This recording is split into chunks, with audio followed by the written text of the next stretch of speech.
जहां पूरी दुनिया सोई हुई है, गजा की तकलीफें सिर्फ कागजों और मीटिंगों में ही सिमट कर रह गई हैं, वहीं यूरोप के कुछ कंट्रीज के ऐसे भी लोग हैं जो अपनी जान हथेली पर डालकर गजा के लोगों के लिए कुछ मर मिटने का काम कर रहे हैं। एक एग्जाम्पल और आया है इटली से। इटली के सिराक्यूसिया शहर से रविवार को फ्रीडम फ्लोटिलिया कोएलिशन ने अपनी नई जहाज हंदाला को गजा की ओर रवाना किया। इस अभियान का मकसद इजराइल द्वारा गजा पर लगाए गए अवैध और घातक नाकेबंदी को तोड़ना है और वहां के बच्चों के लिए मानवीय सहायता पहुंचाना है। इस अभियान में पूरी दुनिया से एकजुटता दिखाई गई है।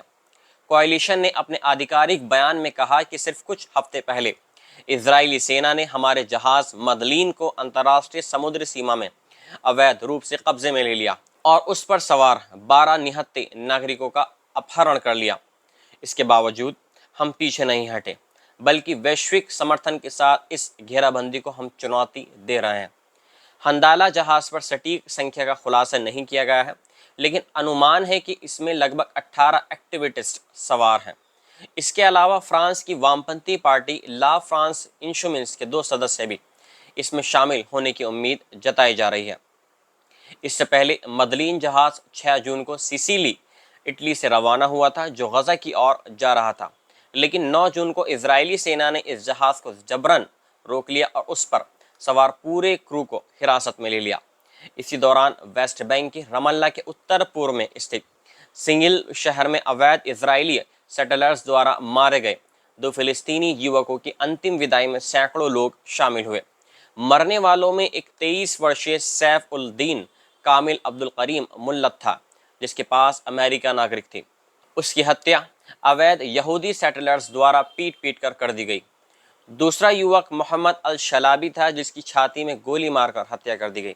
फिलिस्तीनी स्वास्थ्य मंत्रालय ने शुक्रवार को इन दोनों मौतों की पुष्टि की है। सैफ के चाचा अब्दुल जलील हिजाज ने बताया कि सैफ ईद मनाने घर लौटा था, लेकिन अब अवैध इजरायली सेटलर्स ने गांव के पास नई चौकी बनानी शुरू कर दी, तो वह ग्रामीणों के साथ मिलकर उन्हें रोकने गया। वहां पर इन अवैध सेटलर्स ने इसे बेरहमी से पीट कर मार डाला।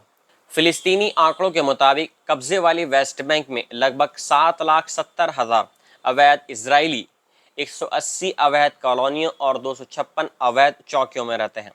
संयुक्त राष्ट्र सहित अंतर्राष्ट्रीय समुदाय इन बस्तियों को अंतर्राष्ट्रीय कानून के तहत अवैध मानता है और बार बार चेतावनी देता आया है कि इस तरह की बस्तियों का विस्तार 2 राज्य समाधान की संभावना को समाप्त कर सकता है। यानी 2 स्टेट के बारे में जो बात हो रही है उसको समाधान नहीं निकल सकता अगर इसी तरीके से जो इजरायली इलीगल सेटलर्स हैं वो वेस्ट बैंक पर कब्जा करते रहे तो। जो दशकों पुराने इस संघर्ष के समाधान का मुख्य आधार है। सिर्फ इस साल की पहली छमाही में ही कब्जे वाली वेस्ट बैंक में कम से कम 2,153 अवैध बस्तियों द्वारा हमले दर्ज किए गए हैं, जिनमें 4 फिलिस्तीनियों की मौत हो चुकी है। गजा पट्टी पर इजराइल के नरसंहार युद्ध की शुरुआत के बाद से अब तक वेस्ट बैंक में इजरायली सेना और अवैध इलीगल सेटलर्स द्वारा कम से कम 1,000 फिलिस्तीनियों की हत्या और 7,000 से अधिक लोगों को घायल किया जा चुका है। संयुक्त राष्ट्र के अंतर्राष्ट्रीय न्यायालय यानी ICJ ने पिछले साल जुलाई में एक ऐतिहासिक फैसले में साफ कर दिया था कि फिलिस्तीनी क्षेत्रों पर इजराइल का कब्जा अवैध है और वेस्ट बैंक तथा यरूशलेम सभी अवैध बस्तियों को तुरंत खाली करने का आदेश दिया गया था।